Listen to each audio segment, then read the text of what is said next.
I welcome everyone to this session from the Gender and Trade Coalition and the Women in Migration Network. We're really pleased that you have joined us, and I want to pass this to our convener, Diapolo, to begin our session. Welcome.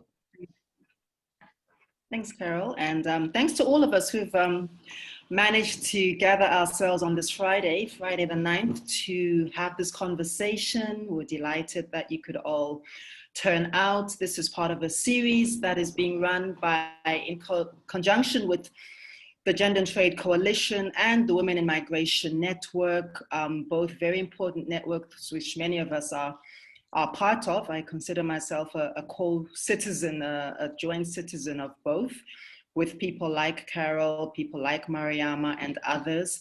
The focus of this meeting today and of this is really to have an interactive conversation about the intersections between international trade and migration, particularly gendered or feminist approaches to migration. And we really want to dig into a few key issues. The one being whether or not, in fact, the current construction, the intersection between trade and migration has the opportunity to be reframed right now. Also thinking around the links between gendered migration and extractive labor patterns. And lastly, thinking through what a COVID-centered approach would look like, right? So what a COVID-centered, bottom-up, people-centered, women-centric post-COVID world and post-COVID economy could potentially look like. Then I'm also going to open this conversation up to really reframe and reimagine what states are, and states as protectors, states as enablers, and states often as really which have often vacated their role in relation to social protections, which is why the healthcare system is in the situation that it's in, which is why we're having these questions around biocolonialism and pharma imperialism, biosecurity, movement of people, and the securitization of that movement under the guise of healthcare, under the guise, of course, of infection control and so forth. And it links to, a whole bunch of other issues that we're probably going to touch on. So I welcome all of us, and I'm gonna introduce all of the speakers consecutively so that we can dive right in. So firstly, I'm gonna introduce Mariama Williams, who is part of the Gender and Trade Coalition, but among many other things, she has a rich history as part of one of the founders of the International Gender and Trade Network. She's been a member of the Secretariat of DAWN. She's also worked at the South Center. She's one of our leading feminist economist scholars, and also a leading thinker in the area of migration and climate change. And I welcome her very warmly. Our second speaker is going to be Fatima Kelleher, and she's currently associated with ActionAid and with the Nawi Collective, but she also self-identifies as a Pan-Africanist feminist thinker. She has done a lot of the thinking on the continent and in the African diaspora around free trade agreements, around feminist economics, around macroeconomics as well. And I welcome her also very warmly. And last and never least is a comrade sister, Crescentia Mofokeng, who's an old sister, an old friend, a mentor to me on a personal level as well, part of my personal political journey, and a very important figure in particular in South Africa in the trade union movement and beyond. And she's part of the Building and Woodworkers International, responsible for both Africa and the Middle East region, and responsible for migration for women and for developing those sectors. And she's been part of conversations, including in the GFMD and the UN and ILO and so forth. So I welcome all of you very, very warmly, and I welcome all of us who are on this call on this Friday. So I'm going to ask each of the speakers to speak for about 10 minutes, and then we're going to circle back to a brief question and answer Q&A. I invite all of us who are on the call, who are in the audience, to just keep on making comments and inputs. Use the chat. I don't know if we have a Q&A box, but I'm also using a very archaic version of Zoom, so anything is possible. But please use the chat box. Please engage, ask questions, raise issues and written questions as we're going along. And hopefully we can lift these up and have a really vibrant round of questions. And then we're going to come back to another panel discussion, which is going to deal with states as the enablers of the dignified movement of women. And without further ado, I'd like to invite my big sister Mariama to make her comments on the intersection between trade and migration. Thank you. Good morning, good afternoon, good night, everyone. I know people are calling in from different time zones, so welcome. Thank you all for coming to this, participate in this discussion. It's great to be with my friends. Fatima, I haven't seen Fatima in a good 10 years probably. And I just want to say, as a card-carrying Garveyite, I am also identifying as a Pan-African feminist, so that's great. Wonderful to see my good friend Carol, who I see a lot on Zoom recently, and who just has had such great care and love and kindness for the global women's movement in all its dimensions. Now she's focusing on migration, which is a very important topic. Leopoldo, you are just such a brilliant, I try to follow all your YouTube discussions, especially around what was happening with South Africa and the various economic dimensions of lockdowns and various things.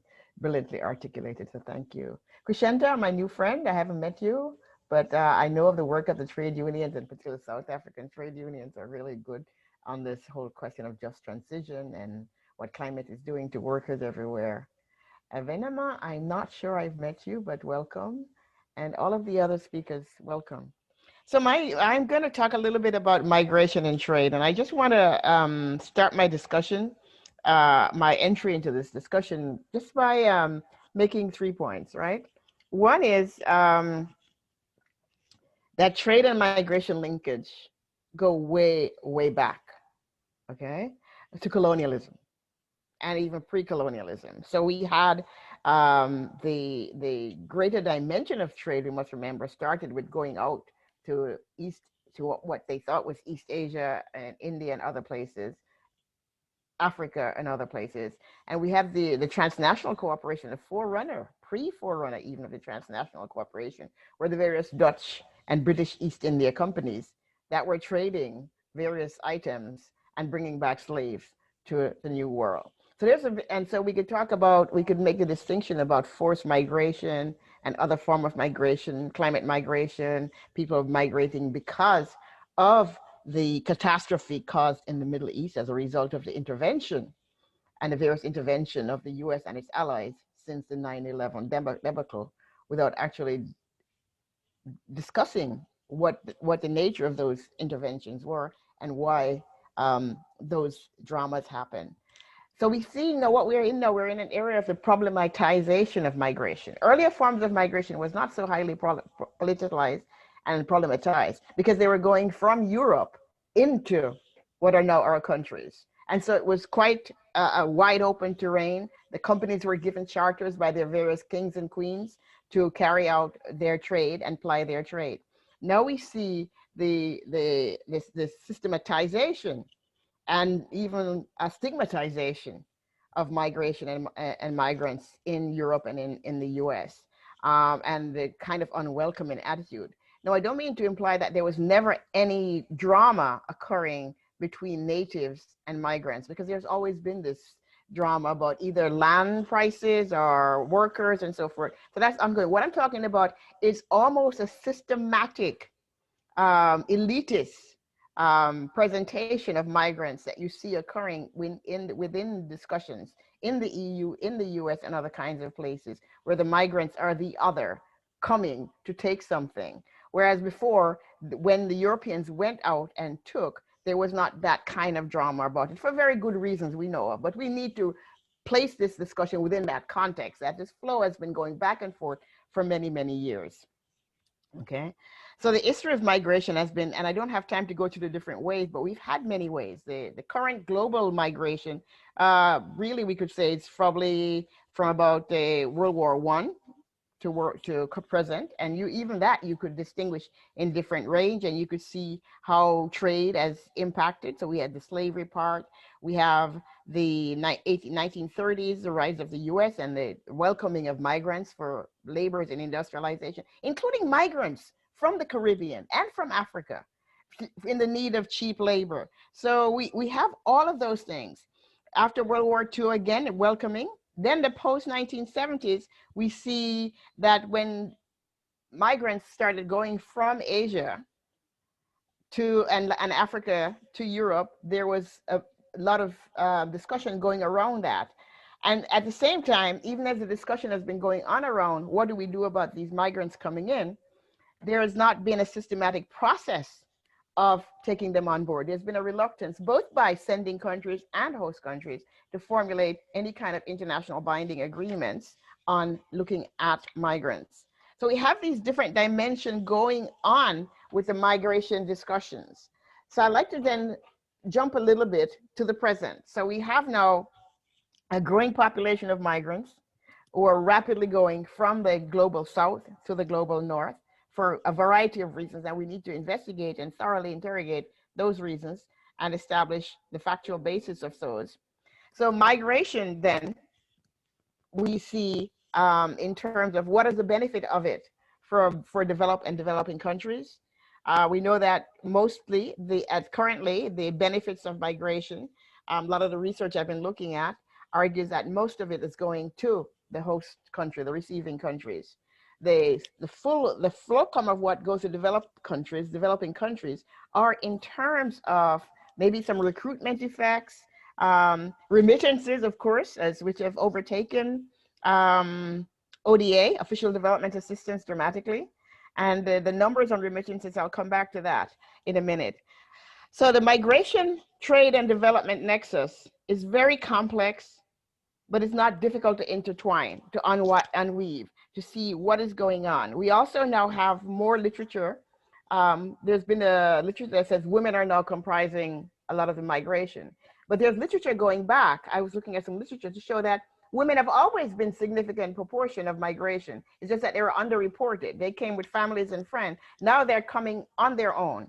So 50% of global remittances are coming from women. And if we remember, the women are in the lower wage categories of this. What we have are formal systems addressing what are primarily male migration, right? In terms of the GATS agreement mode 4. We still don't have significant coverage for teachers and nurses who are primarily female moving around. We had some code of conduct. I remember once the Commonwealth talked about trying to put a code of conduct among Commonwealth countries about the recruitment of nurses, teachers, and doctors. So today we have quite a number of issues, of development issues around migration, right? Trade theory tells us that migration and trade were substitute, Extractive model. The new discussions of trade said that's not correct. In fact, trade and migration are complement. And that we see a lot of work that says that companies are increasing their profits and productivity through incorporation migrant workers or migrants into their value chain, both in the receiving country and at home. So that there's a complementarity, and that migration flows are actually helping international trade flows. Now, all of that, as we know, is coming to a little bit of a slowdown, or maybe a giant stop for some as a result of the COVID. So we don't know how rapid the growth in migration will be to developed countries as a result of these new trends toward vaccination, visas, and other kinds of things. But we do know that a lot of migrants have contributed both onshore and offshore to the growth of international trade and to the development of existing companies, as well as the formulation of new companies, all right? Lastly, I wanted to flag, and I'll come back to some of this. I want to look a little bit at the challenges of immigration, right? So the challenges are outside, of course, in the sending countries, the erection of entry barriers, and the discussion around the impact of migrants on the labor market. And we see a proliferation of restrictive measures, and that is segmenting migration. So the migrants that have skills, computers and others have preferential access. Those with lower skills have no protection and no workers' rights. So the whole workers' right dimension of migrants. Then we have the other wave about the illegal immigration. Who are the illegal immigrants and what are the policy around legalization? And those we see a proliferation of those in the US, of course, Spain, Italy, and other places, Australia, that are developing these. So we need to interrogate those and how are they protecting workers' rights, and in particular, how are they dealing with women? But there's a whole literature, a part of the literature in this trade migration discussion that talks about the trade facilitation effects of migration, which is that migrants help to increase exports because they bring knowledge. They help to decrease the fixed cost of the firms because of their knowledge of their local, especially service firms. So there's a whole distinction between merchandise trade, the impact of migration on merchandise trade, and the impact of migration on services. A lot of the research had to date been about migration at merchandise trade. Increasingly, a lot of the research is saying migration is really critical to services, legal services, any service that has to do with needing understanding of the culture and needing understanding of the institutional process. Migrants are very critical to that, both at home, both when they return, circular migrants, and the ones who are staying in wherever they find themselves.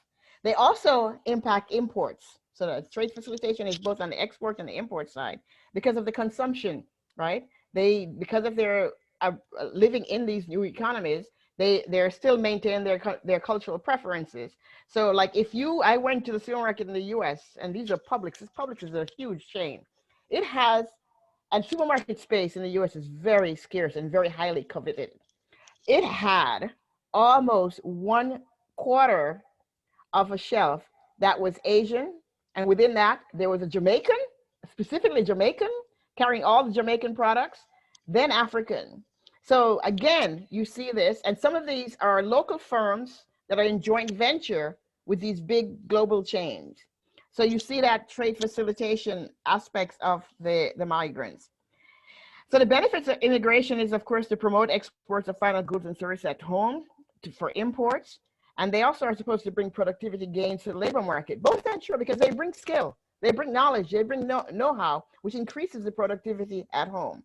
And of course, they can reduce offshoring activity because instead of setting up a production chain in Africa, you could have them here and use the migrants there. And some companies are doing that. In terms of development, we have the recruitment effect. And there's a little paradox I found about that the least skilled migrants don't tend to migrate because they're too poor, and migration is actually quite expensive. It's an expensive, a guy named Taylor at UC Davis has done some work on that. Then you have also they have remittances. And now, as I said before, it's now a major part of what's happening for developing countries. It decreases poverty. It helps to increase well-being by increasing the consumption of different segments of the population. It also helps to decrease the labor supply, in particular for low-wage labor. And it also helps to increase spending of the population, so therefore contributing to GDP, apart from the overall mega contribution of migrations to GDP. I took a look at the numbers this morning, and for instance, Tonga gets 38% of a nominal GDP from remittances. It's only 0.19 billion, but for them it's a lot. Haiti is second. It gets 34% of its remittances from GDP. That's about $3.3 billion. Nepal would be third, and of course, Tajikistan from Europe would be the fourth, 29% of their GDP. Now, what we're talking about is official measures, right? This is IMF measure, which means they're only using employment compensation. We're not including in here transfers sent by Wells Fargo, transfers sent through post office, transfers sent through cell phones, or informal transfer. So migrants are really upholding significant amount of our economy. Jamaica many years ago, I haven't seen a new figure. I didn't get time to look for it, but was $2.5 billion, right, in 2015.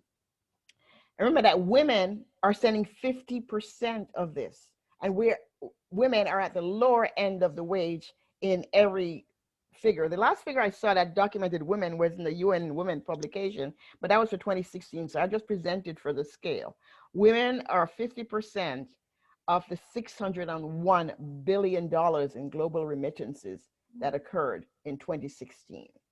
So if you forward to 2020, well, to 2019, 2020 is going to be an anomaly because we know that. Well, the other dynamics that we need to talk about a little bit is the brain drain, right? And that's one of the more pressing issues in the migration, trade, development issue area, right? So we find that the more we educate, developing countries educate personnel, the more they're recruited abroad. And so that has positive and negative dimension. Positive dimension is that there's a premium for education. So more people want to be educated. The negative is, of course, they get recruited out. And unless our developing countries are able to put in place processes that will attract them and keep them at home, this is in terms of technology, in terms of investment, in terms of improving institutional quality, and also democracy. And again, I use the word democracy. That's something we have to unpack for ourselves, what it means for each area, right? So that there's a paradox in the brain drain is that, you know, the more you educate, it's an incentive to go to school, but at the same time, it's an incentive to prepare to be recruited, to go abroad. And of course, about remittance is a big part of it. And I will kind of stop there, and then we can have some discussions around that, because I haven't been checking the time, but I'm sure I like to talk a lot, so I'm sure it's gone quite a lot. Awesome. Thank you so much, Mariama, and thank you very much for bringing into sharp focus the financial contributions, the intellectual contributions, the skill contributions, and really upending this notion of migrations and migrants and Black and brown people as desperate victims, and really actually centering us as the people who are contributing and have an intellectual repository and an investment in northern countries, and actually a really dynamic contribution to make. And I mean, not only financial remittances, knowledge remittances, cultural remittances as well. And having grown up in different countries, also having been a migrant refugee at some stage in my life, the joys of seeing food that was familiar on the shelves, and not, of course, understanding and making the connection between the economics of that. So, you know, migration as part of cultural economics and a cultural remittance. And I'd really love for Crescentia to pick it up right there. There's a lot that you said around the impact of migration on labor markets and preferential access. And I'd love Comrade Crescentia to perhaps jump in right there. Thank you, Crescentia.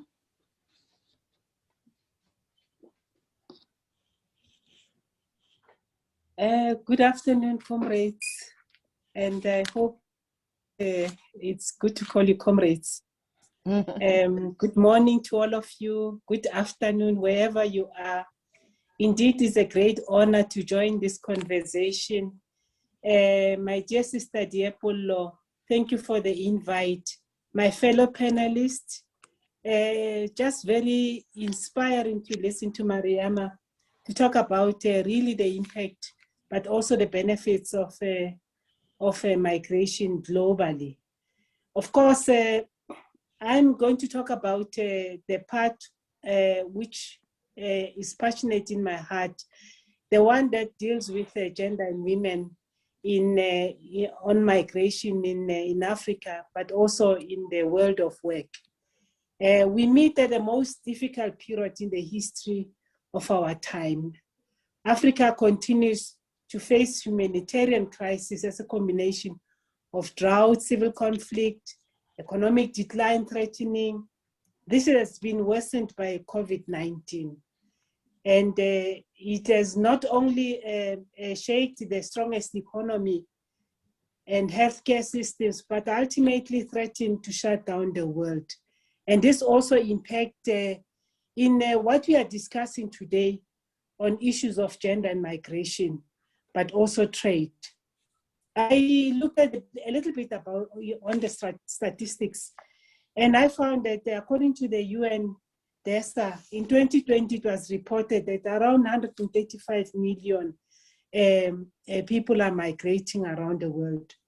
And meaning that in our continent alone, it's almost over 50% who are migrating. Although it was said that when I talk about my continent, please take me, I'm a Pan-Africanist, I'm talking about Africa. We are also talking about that if you look at that share of migration, that it was said that 49.4% were women who were migrating around the world. And between 2000 and 2020, the increase in the migration of women also rapidly went high. And I think it talks really to the fact that Mariama told about that if you look at remittances, most now are coming from women. Some of them are single parents, they are head of the families, and they have to feed their families wherever they are. For some time now existed a myth that only men migrate. Mm-hmm. And if women do migrate at all, they are single or they follow their spouses. But trends have shown that women do migrate for several reasons. And I said that for greener pastures, because of high unemployment in various countries, for political conflict, and you look at the conflicts around the world, but also in our continent, women flee from abusive relationships, lack of opportunities at home, lack of policies protecting all workers' rights and in their home countries. I also really thought that it is good to highlight these issues around migration and gender, that the experiences in particular of women in less feminized sectors of the economy have received much less attention. For instance, in the sector where I come from, in the building construction, wood and forest, that is male dominated, you barely talk about what are the impacts that are facing women migrant workers, and they are there.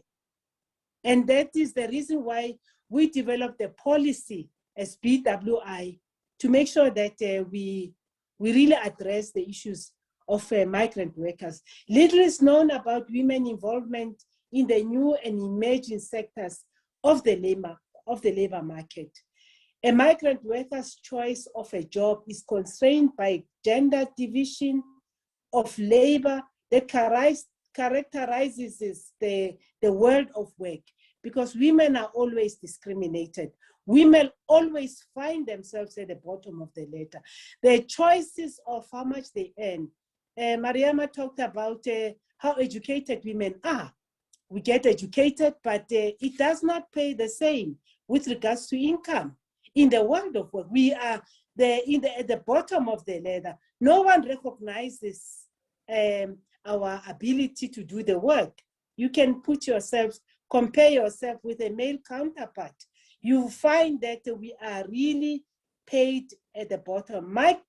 Migrant women workers are often employed in jobs at the bottom ranks, which typically involve tasks that are culturally devalued, receive limited social, legal recognition, lowly paid, no minimum wage, no social protection.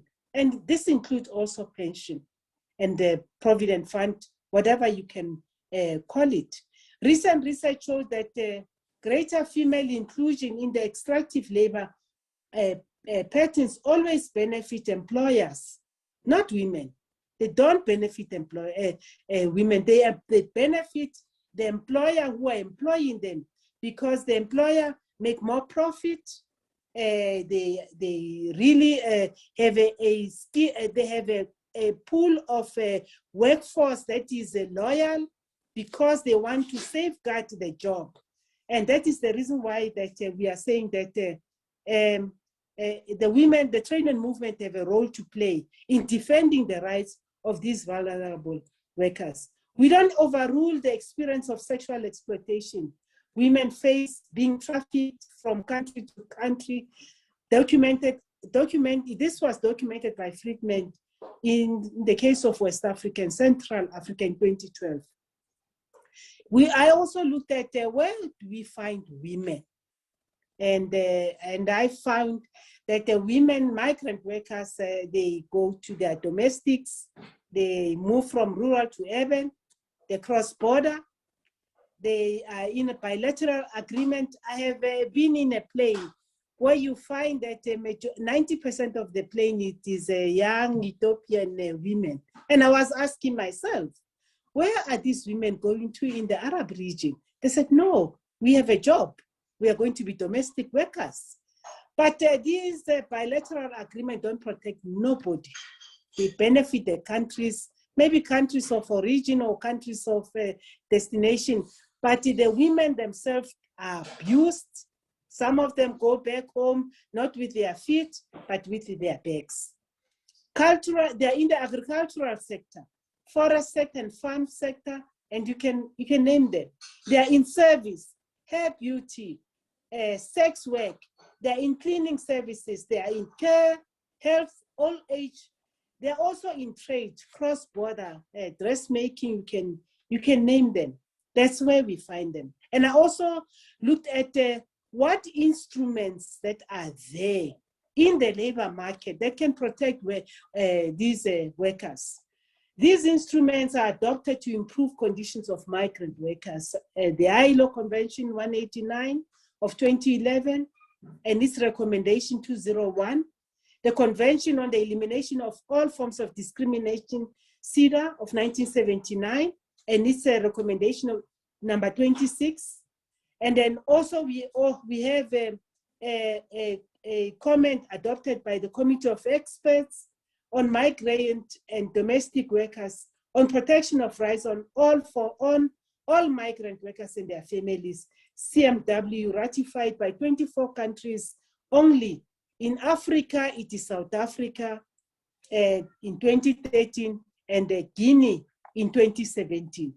And we can look how these instruments are prioritized.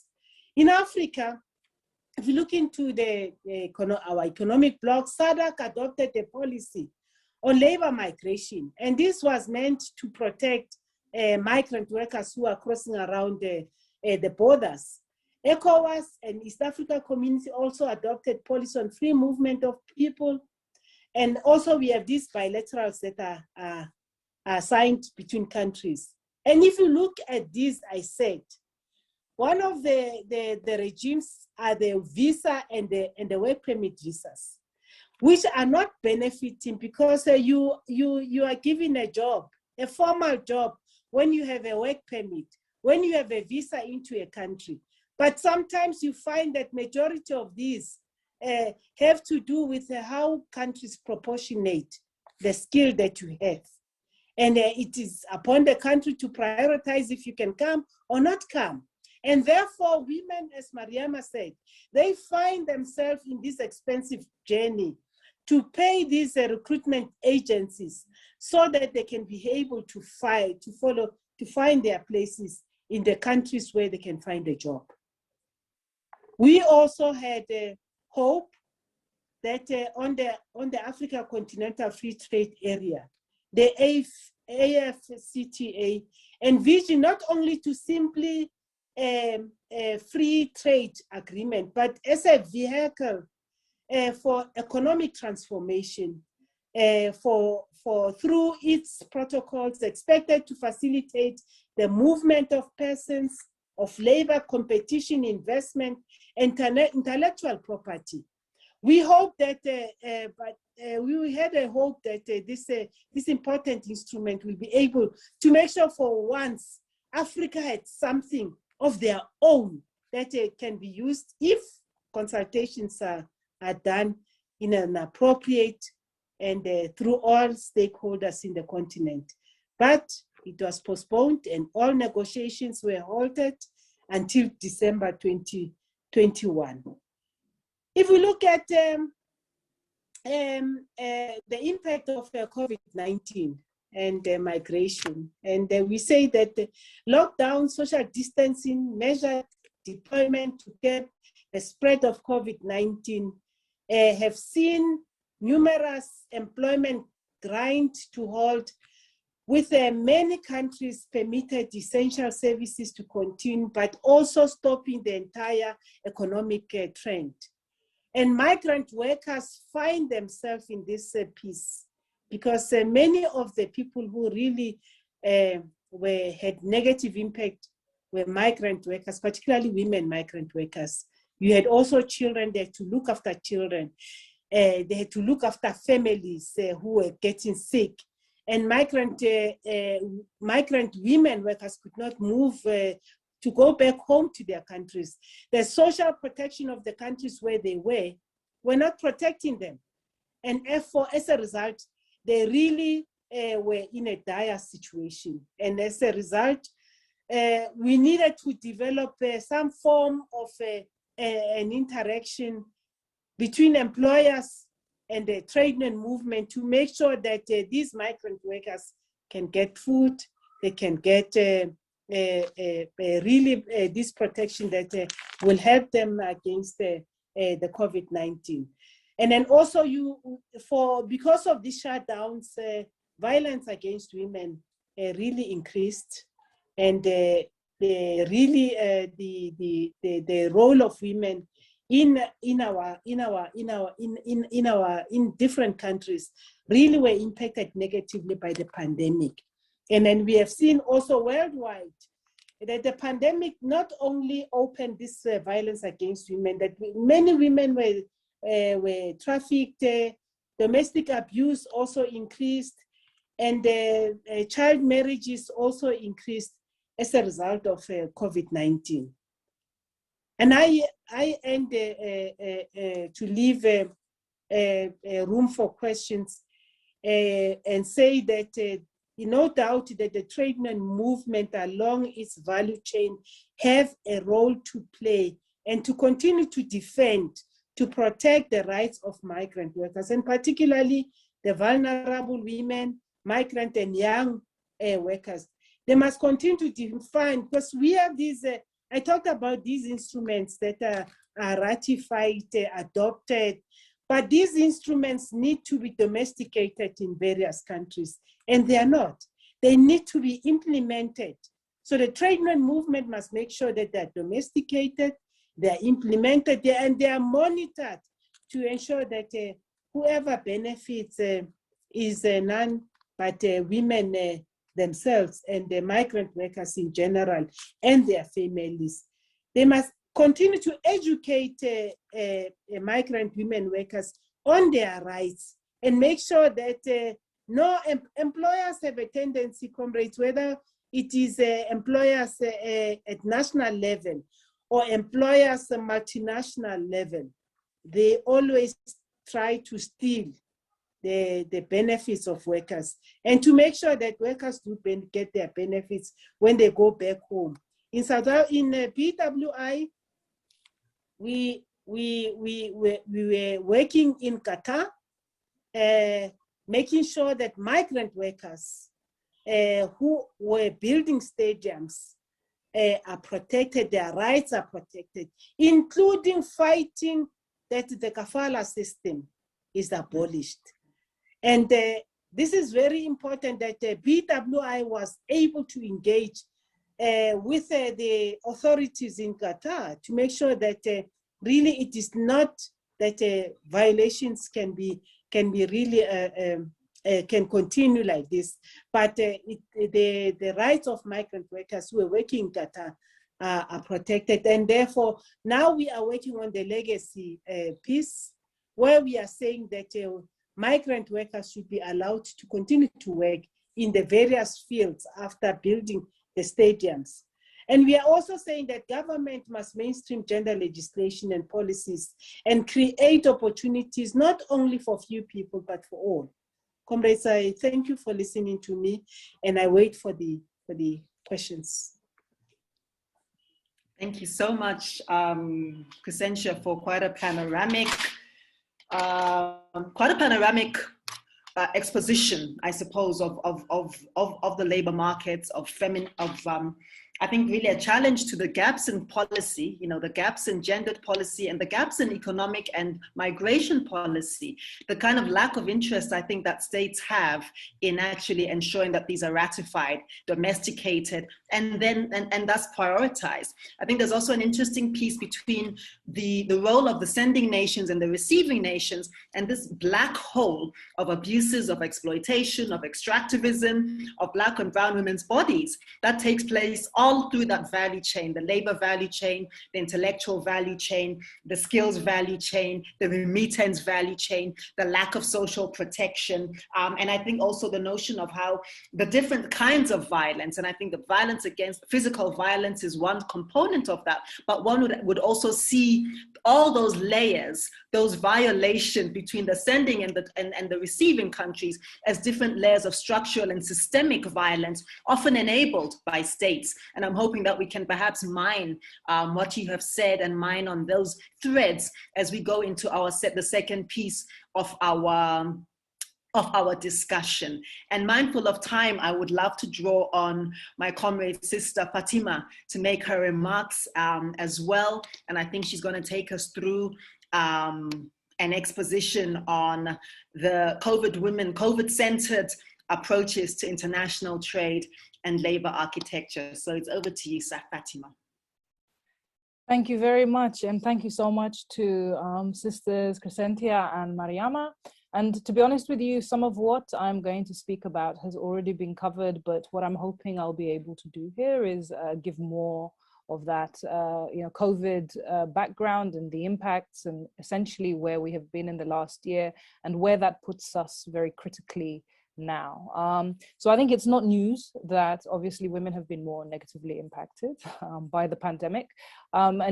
Related disruptions to trade in particular have impacted developing and least developed countries the most. But, different from previous global crises, where we've had trade-related impacts, many of which actually fell onto men who were within more traditional business cycles. This time around, that additional factor of lockdown and distancing measures has had a clear gendered characteristic as well. And the international trade and labor architecture, the flaws within that have been further exposed, its iniquities essentially. So, in terms of international trade and value chains, we know that women in the manufacturing sector in particular have been impacted. Industry orders halved pretty much in the first months of the pandemic. And globally, women workers are a massive share of the manufacturing sector. And in some countries, the most well-known, I suppose, at the moment being Bangladesh and others that are similar, they completely dominate. But as we also know, the gendered segregation of labor and the exploitations that come from that mean they are in the least well-paid jobs, the most insecure contracts, meaning when decisions are needed to be taken when it comes to who to furlough, who to lay off, women are effectively at the forefront of that. And we have seen that in, I would say, pretty much every single country study that I have read, regardless of whether you are so-called developed, developing, or least developed.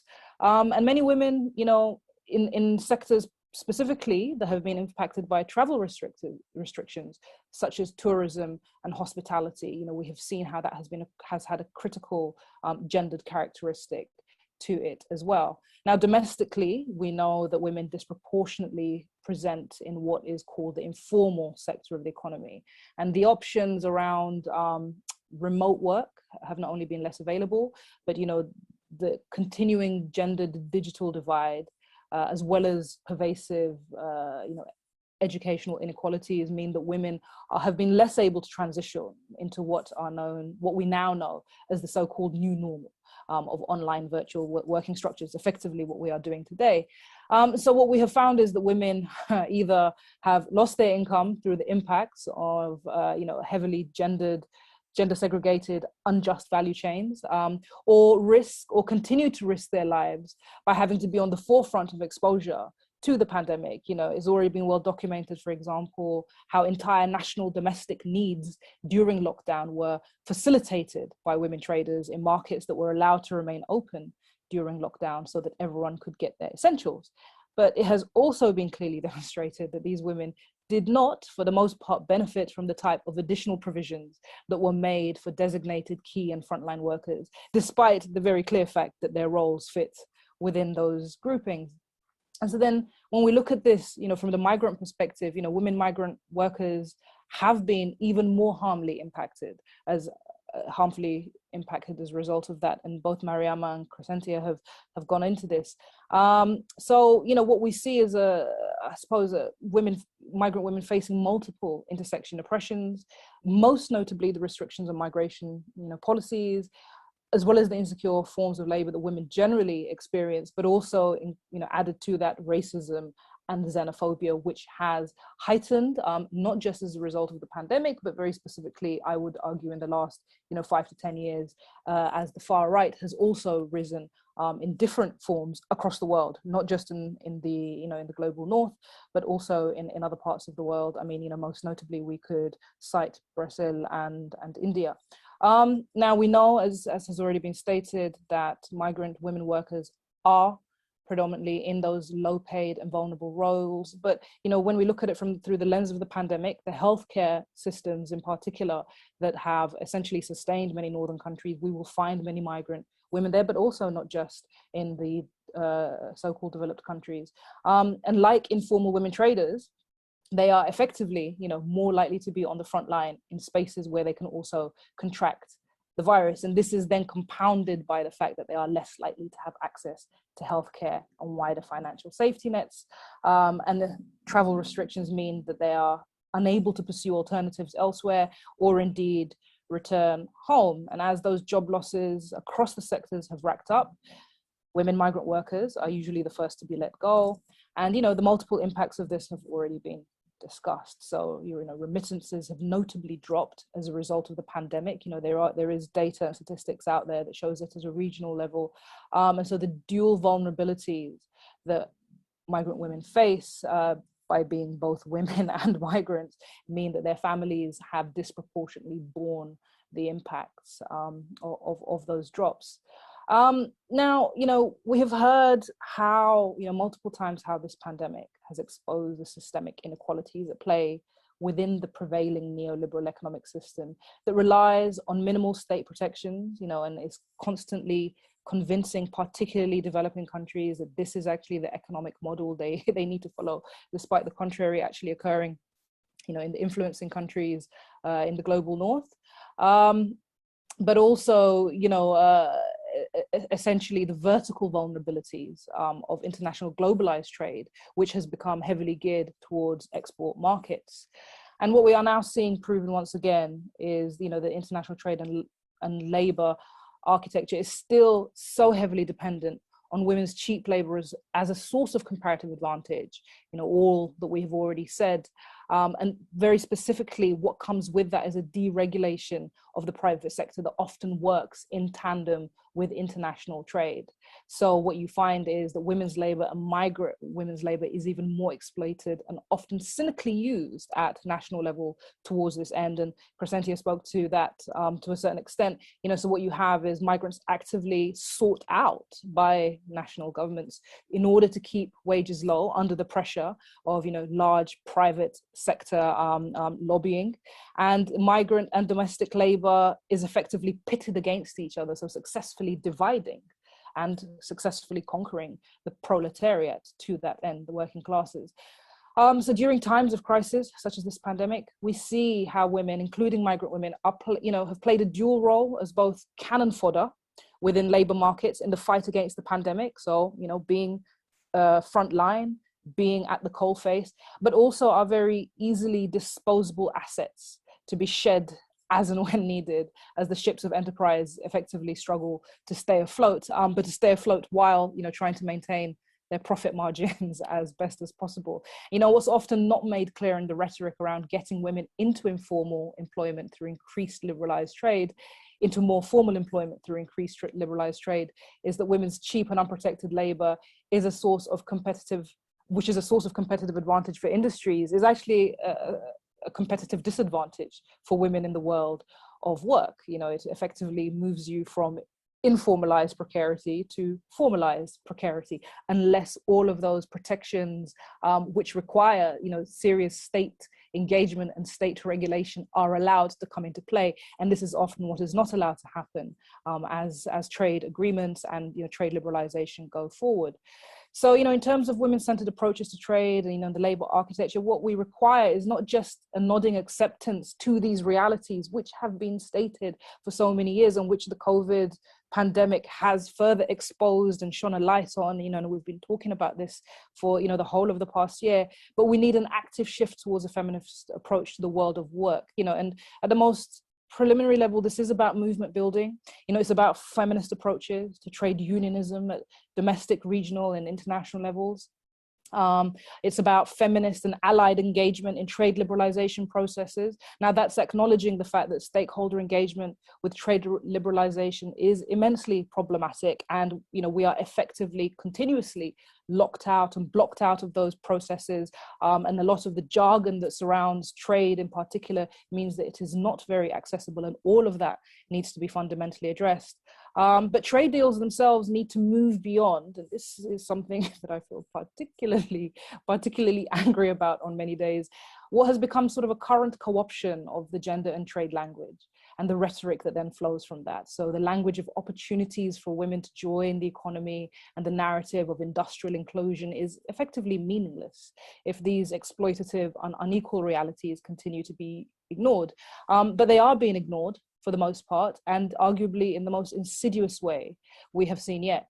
It's because we're no longer talking, or we're no longer in the space where, trade and trade liberalization are declared as being gender neutral.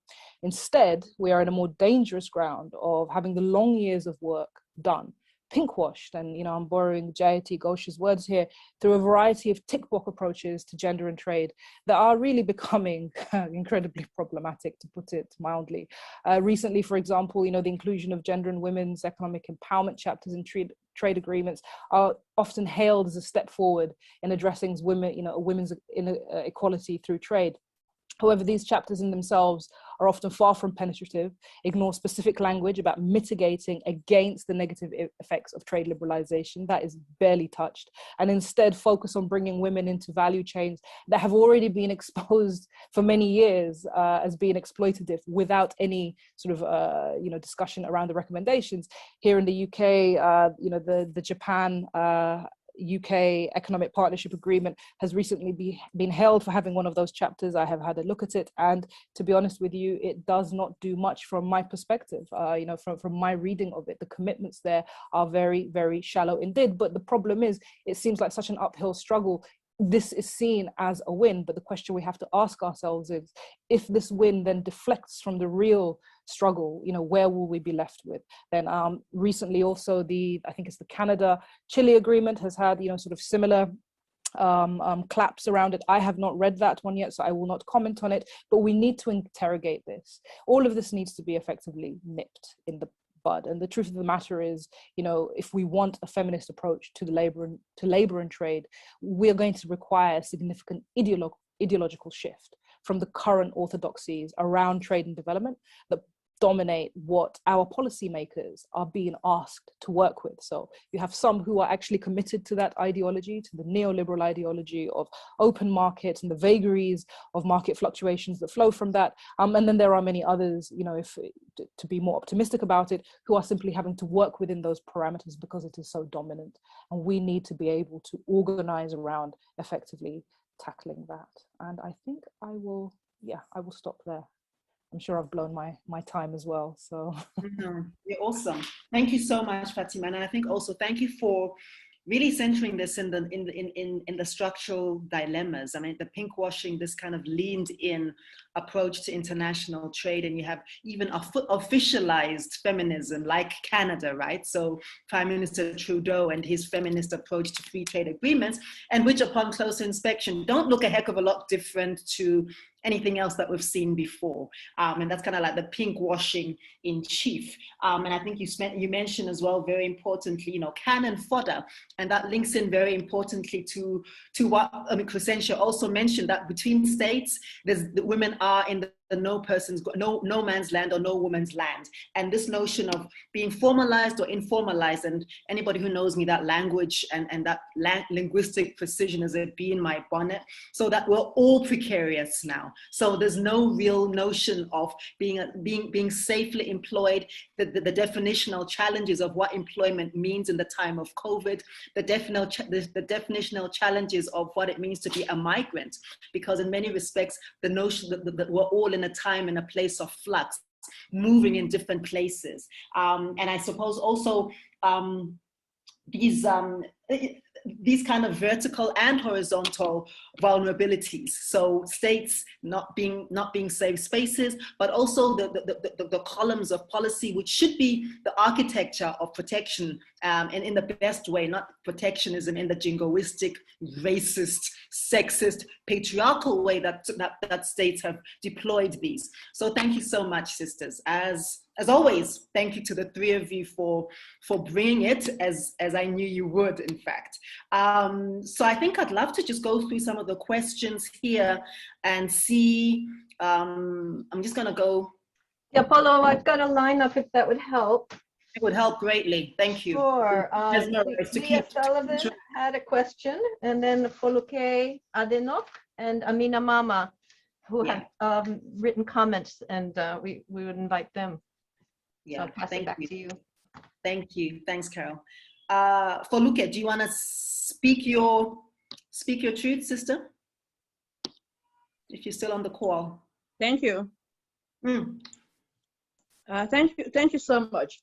I am speaking from Nigeria, and I have the opportunity of working, with women, and also working on the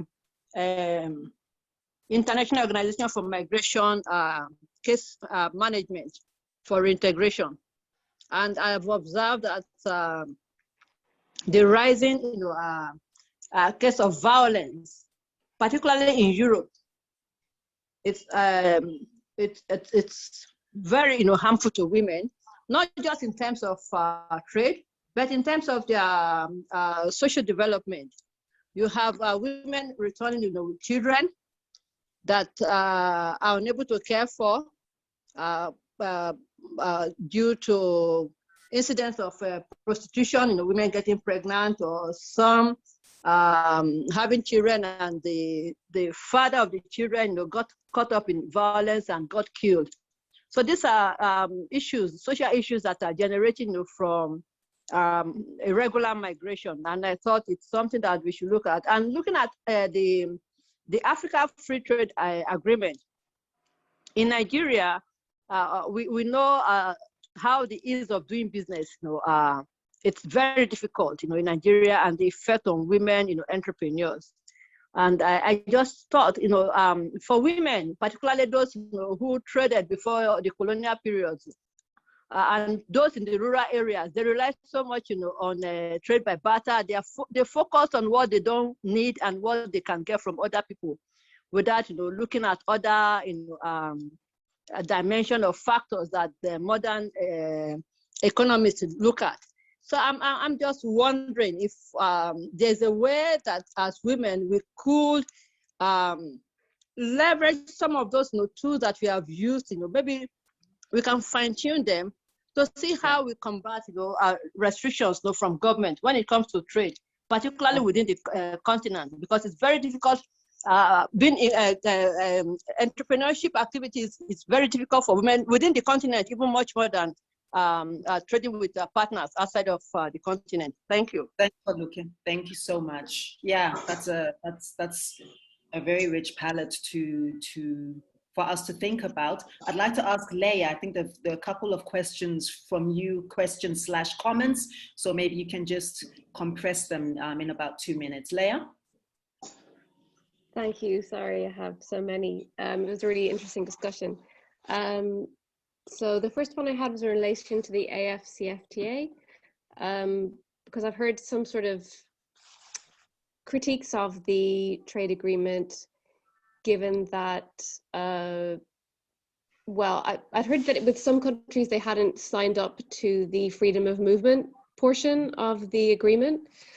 some of the bigger economies, and also that the deal doesn't sort of reflect the fact that the economic policy space is restricted to such a degree that you cannot bring about the kind of structural transformation that the continent needs. And I'm also looking into some research at the moment on the impact of the EU Africa bilateral FTAs on deindustrialization and job losses, and wondering if any of the speakers had any ideas about the impacts that had on out-migration from those countries. And finally, what, if anything, can we do against pinkwashing? Thank you, Leah. Yeah, pinkwashing is the bee in the bonnet, and I think the AfCFTA, as with other free trade agreements, offers some instructive lessons, and I think it's quite a cautionary tale in many respects. I'd like to also invite Amina Mama, comrade big sister, to, I think she's got an announcement as well, which I think it would be useful for us to hear about the possibility of a publication. Amina.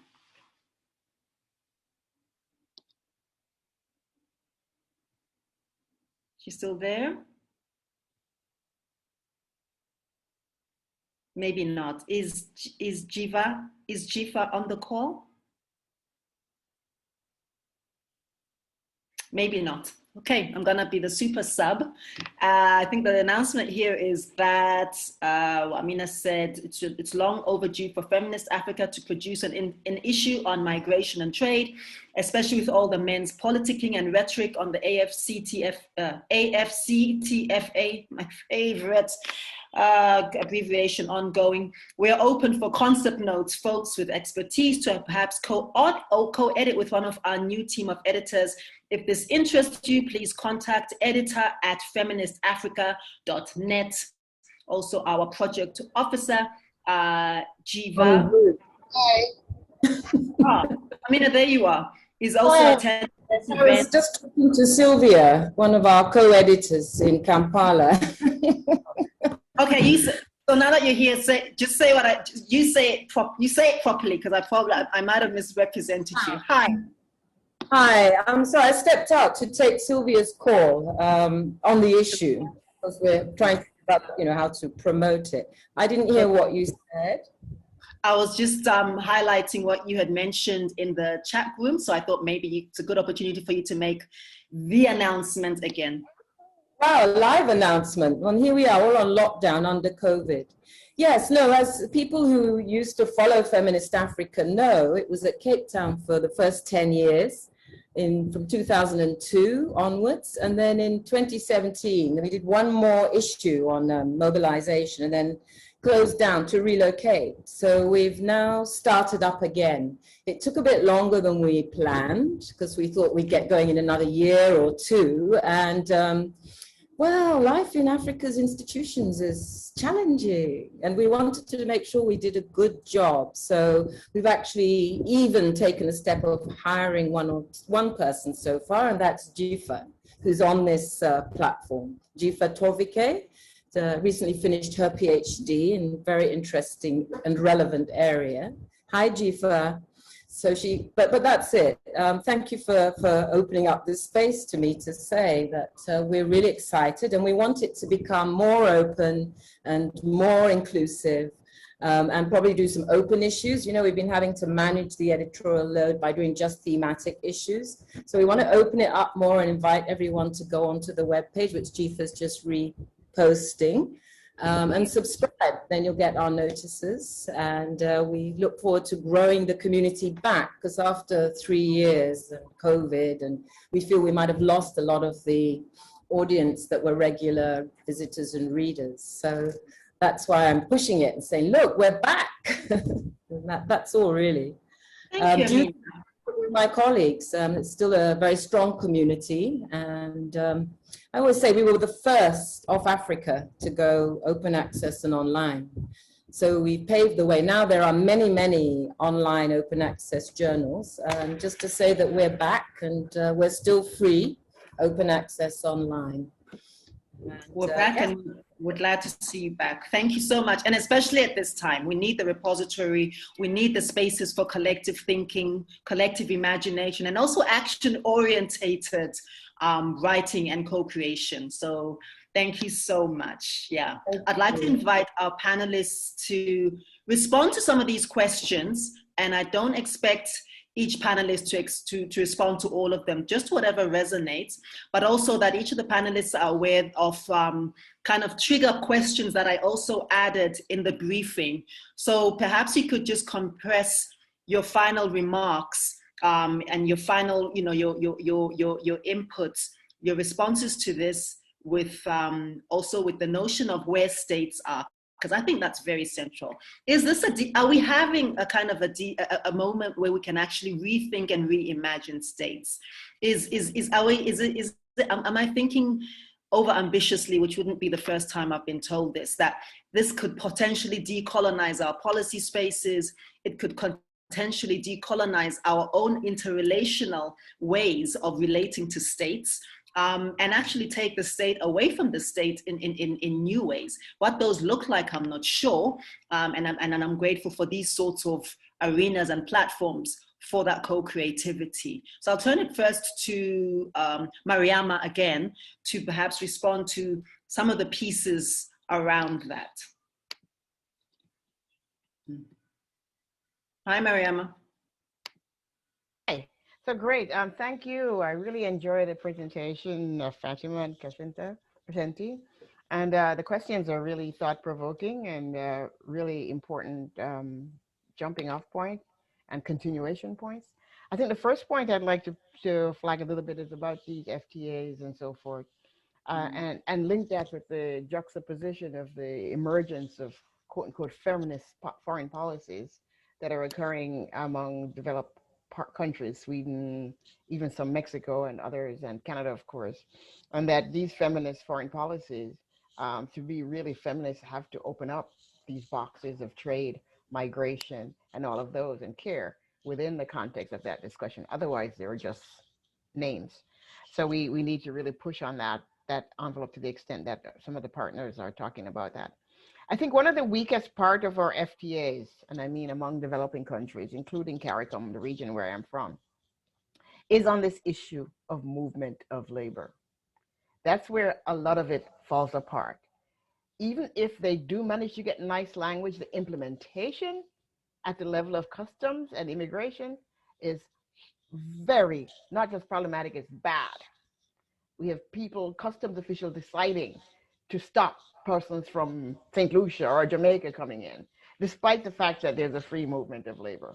And I don't think that's unusual. I think it's very much, I don't know Asia, so I'm not sure about the Asian discussions, but I've been following a lot of the African things. And certainly within the context of Southern Africa and some of the bigger, richer developed countries, this is a huge problem. And it's something that feminists have not gone into, and it's something that we really need to tread into with seriousness and data driven. So I really welcome the potential of the Africa volume on migration, because I think we need to get into this debate. So I think that a weak point in our thing. I think the EU discussion about deindustrialization and labor and stuff, I have a lot of allergic reactions to EU discussions about supporting labor, supporting people in developing countries. Because when you look at their negotiating agenda and how they negotiate, it's very hard-nosed and it's very mercantile in terms of what they propose in the post-Cotonou discussion and Cotonou before it and the post-Cotonou, and in terms of even their intervention and their participation at a distance in the ACFTA through many of the Francophone countries and other Lusophone countries and so forth, right? So we need to really decide for ourselves and push on that. And that means that we need to really open up some of these discussions. And that brings us to the point that you're talking about. What does this moment really present for us? Unfortunately, my dear sister, I think from the point of view of our government, this moment does not present a moment for rethinking development, for redoing policy, with few exceptions. I think many of them are caught in a reactive mode, and they are caught in this whole thing about building back better. And then you say, well, what is it you're building back better to? And then they'll throw building forward, which is the World Bank kind of thing, building forward. And so we then need to really sit down and maybe have more of this type of discussion about how do we intervene? What is the space within our movement as Pan-Africanists to really present some platforms that government can utilize and making allies within our governments? Because we know our governments are not homogeneous. We have people with inside government in different departments, in the African Union, in the African Commission, in some of the CARICOM institutions, who really would like to move this movement on. It potentially, this pause, whatever, however long, potentially it's unearthed so much that's bad about globalization, that's horrible about the development models that we use, and the fact that we pride ourselves on sending people to US and Canada and other places to work as nurses and doctors, or even we still have farm labor program in Jamaica where we send workers to pick sugarcane in Florida. And our ministers who are in charge of these things are still happy when they negotiate stuff. This is 19th century, pre-19th century, 18th century kind of colonial residual things that are left over. And so this, it's not going to be done by our governments. The kind of inspiratory, visionary actions that you are thinking and envisioning, our governments are not there. But our civil society have to move as much as we can, sharing from our different spaces, strategies and tactics, and helping to foster that, and helping to foster a discussion that talks about care, that talks about the role of women in migration, that opens up that fudgy sinkhole of migration, movement of labor that our governments give lip service to across countries. That fear, that xenophoric fear of your neighbor next door and what they might bring or what might not bring. And then open up the potentiality of what it means when you have a diaspora, whether the diaspora is in Nigeria or in South Africa or in Ghana, and how you can utilize those new way of thinking about diaspora and new ways of thinking about migrants, welcoming them, providing social things. And of course, you have to do that to your population too. To the extent that we still have population that are living in destitution, then the migration problem become a problem, between the receiving citizens and those who are coming in. So at home, we have to fix our problems, and I think certainly Africa has the resource, the mind, the brains, the knowledge, the skills to do it. But why do we still act in this colonial mentality? And that's something that we need to shift. And I think this should have opened it. The financial crisis, I thought, would have opened a window. That got slammed really quickly. This should have opened a big, gigantic wall, blown through all of the development nonsense. But how do we move on it? And we have to have these conversations and then put pen to paper and start strategizing and targeting those of our governments who are friendly. I hear your Ghanaian president is talking lots of good, rhetoric, and others, and we have to work with them. Yeah. Yeah. Sounds like a plan. Thanks, Mariama. And I think, the piece on what I would call basically institutionalized, officialized skills trafficking between states is, and which does replicate often gendered feudal labor relations, as you rightly say, which are steeped in a colonial Fordist model. Exactly, are a point of great contention, and how do we dismantle that? And perhaps that's a good place to dovetail to Crescentia to briefly give some responses and compress those with closing remarks as well. Comrade Crescentia. Well, thank you very much, and thank you very much to comrades who have put some comments on this topic. But I was going to say that the current development had really created an opportunity for better world. But can we achieve it?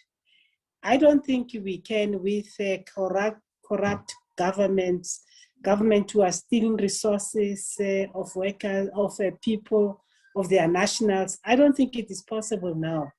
But I think it is possible when civil society come together and really put forward what we need, what we see as a better future for all. And I think that we have really an opportunity to do that, to really, as we put our views on the table, but also to call the government to book, because I mean, if you read the stories about medication being stolen, COVID-19 properties being stolen by government officials, you can imagine what we are talking about. I think that there shouldn't be anything stopping us as feminists, even at the Africa Trade Agreement, to put forward the views of people, how we see it, to try and decolonize our societies and decolonize our nations. Otherwise, if we ignore and we say we are excluded, they will do that. They will exclude us from the discussion. They will kick us out. I think I was saying that in my mind, that all struggles are won in the battle. Struggles are not won being silent. We need to be vocal about the challenges that we are facing, and we need to make sure that gender ACFTA do appear. We must point out the challenges of the current process. We must point out the challenges of exclusion and make sure that we are all included in the process so that we can have a better future and a new normal, a normal that is sensitive to migrant workers, a normal that is sensitive to age, sensitive to all all societies in our world. Thank you very much. Thank you so much, Crescentia. I think the take home for me there is struggles are won in the battles, not in sidelined silence. Yeah, I think I don't even want to add peanut butter or jam to that beautiful piece of toast there. I'd like to ask Fatima to also respond in brief to some of the resonant questions and also give a final flurry. Thank you so much, Lebohang. Yeah, it's so hard to come at the end of this really great session where so much has already been said. I think I'll keep it very specific to the CFTA, perhaps. So the first thing to share is that there'll be a Pan-African feminist paper released next week, Friday, on the CFTA, on African CFTA by Femnet, the organization Femnet, and there will actually be a webinar with that as well, where the CFTA will be discussed and debated by various people. So please do look out for that. So in terms of the CFTA itself, I've been reading some of the comments. Amina Mama, I cannot agree with you more. It's like, seriously. So, you know, the deep iniquities of it, the fact that it does not pay any mind really to people or gender, and reproducing all of existing inequalities. I mean, in many ways, this is the thrust of my paper. And that's because we need to look at the model. You know, so I think first and foremost, it's very important to absolutely state that, you know, from my own positioning, that I am not against African economic integration. And this is the place where anybody who criticizes the CFTA could find themselves easily blocked. And that is also a struggle that we need to address, right? As a Pan-Africanist, you cannot technically be against African economic integration, because that has been one of the founding principles of Pan-Africanism going back to the pre- and post-independence movements. But the modeling that you follow for that can have many different shades. And this particular model is a very, very neoliberal capitalist one. And the liberalization process is immensely rapid. You know, we're looking at full liberalization, you know, when it starts, if it starts, and if it goes according to plan, in effectively 10 years, right? And even for least developed countries, they are only given a few additional years on top of that. And we're talking liberalization at, I think, 95 or 97%.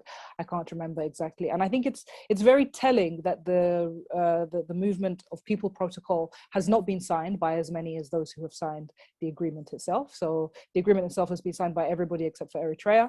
And the protocol, I think, is 37 last time I checked. It could be a few more now. And what that tells you straight away is, you know, we're back to this space where governments and those in power are very happy for goods and services to move, but not people.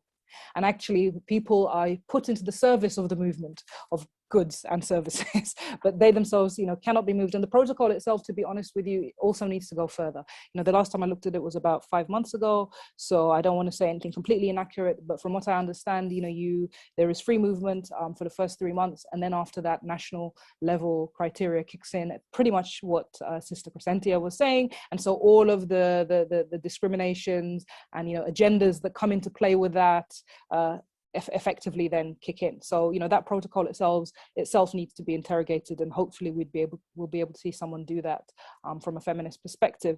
So I think that's the first thing we need to do. We need to actually look at this deal in great detail, and we need to question it, and we need to move past the initial euphoria of the fact that this is going to integrate us economically, and look at what the possible impacts will be in those first 10 years, because every liberalization process brings with it adjustment, huge adjustment costs. Now that's the lingo that, you know, we use in trade, but actually in real life, that means people are going to lose jobs. That means people are going to, you know, fall into poverty. That means countries are going to have to find ways to, you know, replace trade-related taxation.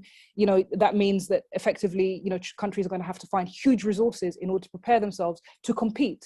And they will be competing with one another within the country. Let's make no mistake about that. And we have a very unequal continent.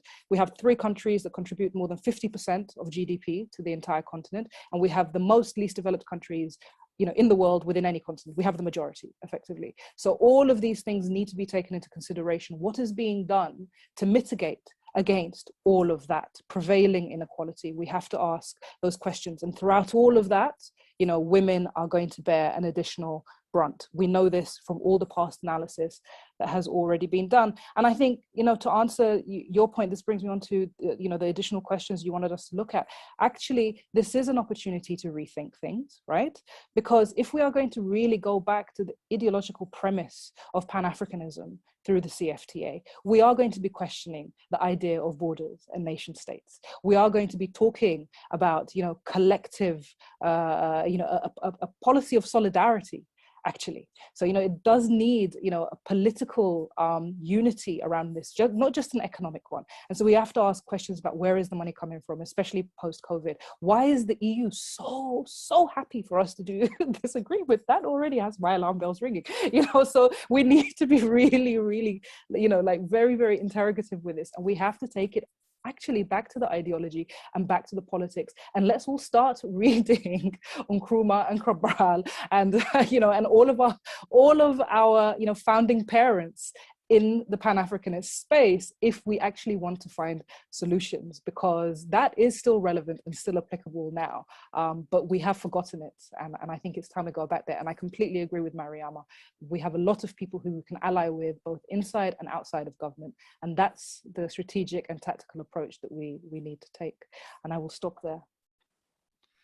And all good things come to an end. So thank you so much, Fatima, for really a wonderful rallying cry. And, you know, whenever people mention our founding parents, like Nkrumah, like Cabral, I get a bit excited because there's a bias, but I think I need to really appreciate the 3 speakers, Mariama Williams, Crescentia Mofokeng, and Fatima Keller, for really bringing it, for really situating our intersectional analysis of trade and migration, particularly through a feminist lens, very carefully and very preciously. I'd also like to appreciate both the Women Migration Network and the Gender and Trade Coalition, and all of the people who've joined us here today.